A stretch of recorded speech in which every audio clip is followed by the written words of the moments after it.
Hi, welcome back to Cooking with JJ. Today we're making curry chicken. If you love curry chicken, you'll love this recipe. 2 pounds of chicken washed and clean. To that, add 2 teaspoons of salt.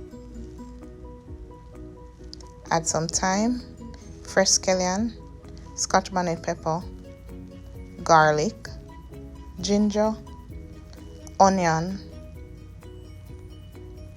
fresh ground pimento, and 2 tablespoons of curry. Now I use some olive oil to mix in my marinade, but you can use whatever oil you have.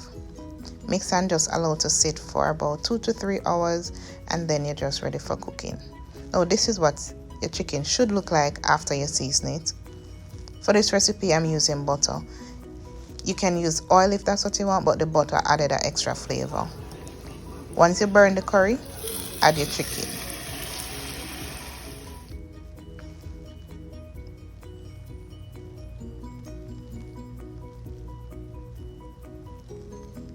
Now once you add your chicken, the leftover water out of that little seasoning bowl, you mix it up. We'll add that later.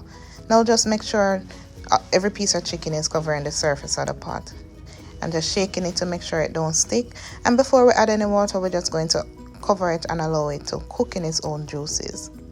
Once that is reduced, we add about 2 cups of water. Whatever you do, don't cover the whole chicken in water. Make sure it's hot water used, and just add that leftover water with all the seasonings and herbs. Cover, allow to simmer for about 20 minutes. Once that is reduced, add some more water, add your fresh seasoning. Right here I added sweet pepper, onions, and some more Scotch bonnet.